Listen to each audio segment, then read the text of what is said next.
System पर सवाल। Next.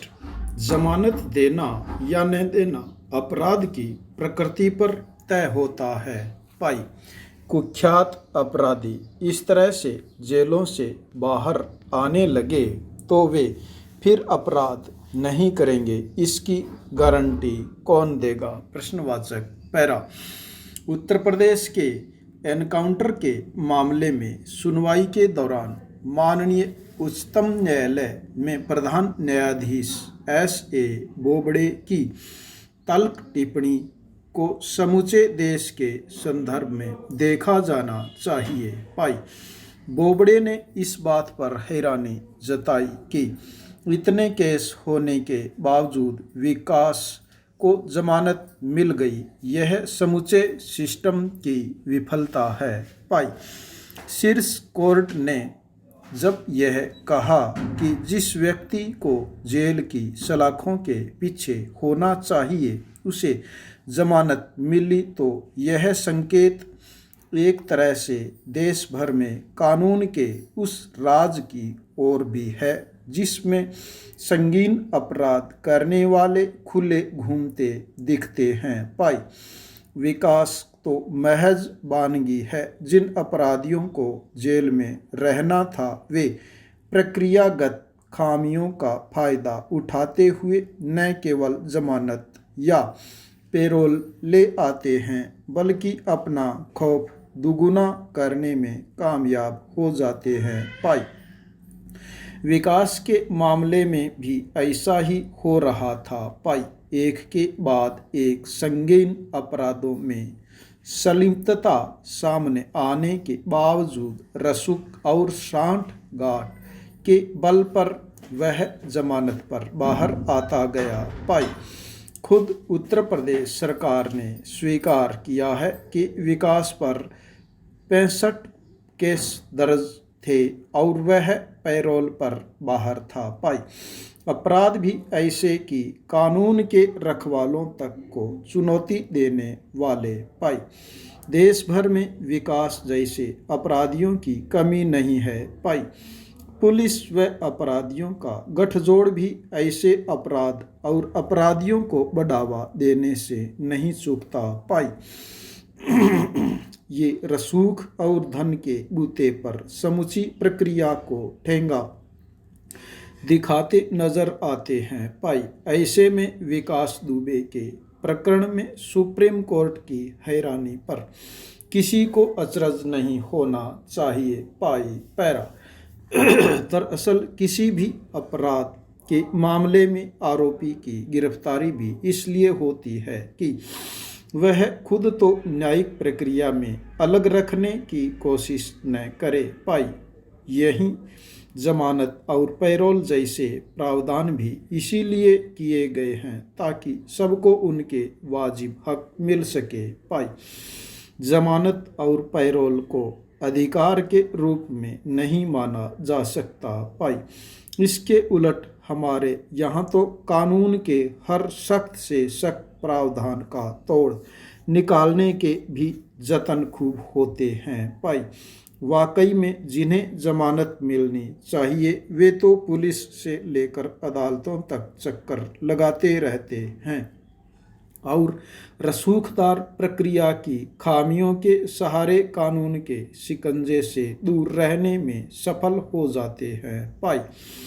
विकास भी उत्तर प्रदेश में खौफ का पर्याय बन चुका था। पाई। उसके राजनीतिक रसूखात भी जग जाहिर थे। पाई। कोई अपराधी संगीन अपराध करने के बावजूद आसानी से जमानत पर क्यों बाहर आने में सफल हो जाता है, इन कारणों पर भी निगाह डालना जरूरी है। पाई।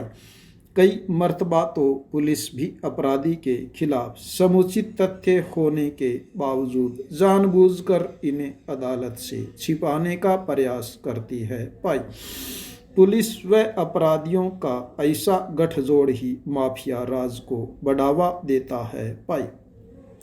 जमानत देना या न देना अपराध की प्रकृति पर तय होता है। पाई। कुख्यात अपराधी इस तरह से जेलों से बाहर आने लगे तो वे फिर अपराध नहीं करेंगे, इसकी गारंटी कौन देगा भाई।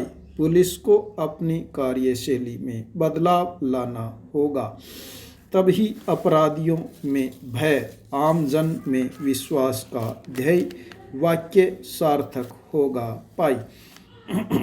नेता कुर्सी बचाने के लिए भागदौड़ कर रहे हैं भाई। 5 स्टार होटलों में ठहर कर मौज कर रहे हैं भाई। जनता चाहे भूख से मरे या कोरोना से भाई, इनको क्या परवाह है भाई।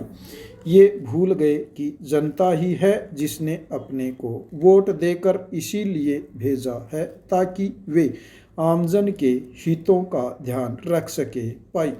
उसी जनता की खून पसीने की कमाई से ये सब जनमत का अपमान करते हुए अपनी कुर्सियां बचाने में लगे हैं भाई। पैरा बाड़ाबंदी में रह रहे हमारे विधायक एक तरह से जनसेवक के रूप में अपने सामान्य कामकाज से इन दिनों दूर रह रहे हैं। भला इन विधायकों ने कभी जनता की भलाई की भी नहीं होगी।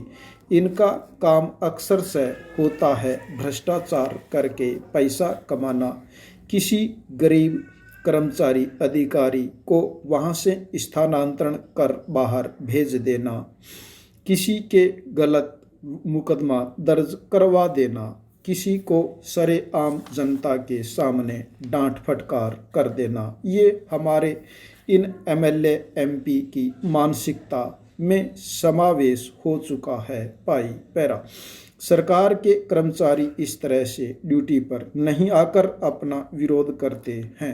जब काम नहीं तो वेतन नहीं का सिद्धांत लागू कर दिया जाता है भाई। सवाल यह है कि आखिर इन विधायकों को वेतन किस बात पर दिया जाए भाई। एक तरफ कोरोना संक्रमण का खतरा बढ़ता जा रहा है भाई, दूसरी ओर राजनेता अपनी कुर्सी बचाने में लगे हैं भाई। प्रलोभनों का दौर जारी है भाई, साथ ही अपने विरोधियों पर छीटाकाशी भी जारी है भाई। न तो नेताओं की जनता से किए वायदों को परवाह है और न ही इस बात की चिंता कि वे वोट मांगने किस मुँह से जाएंगे भाई। पैरा देश के कुछ हिस्सों में बाढ़ ने तबाही मचाई है भाई। प्राकृतिक आपदा यूँ तो कह रही है, लेकिन तबाही कम करने के इंतज़ाम तो किए ही जा सकते हैं भाई। इसके लिए हमें आपदा प्रबंधन की ओर ध्यान देना होगा भाई। अंधाधुंध विकास के नाम पर प्रकृति से हो रहे खिलवाड़ को भी रोकना होगा भाई। इसके लिए दूरगामी योजना बनाने की ज़रूरत है भाई। ऐसे आपदा में कोई भी अपना काम नहीं कर रहा है भाई।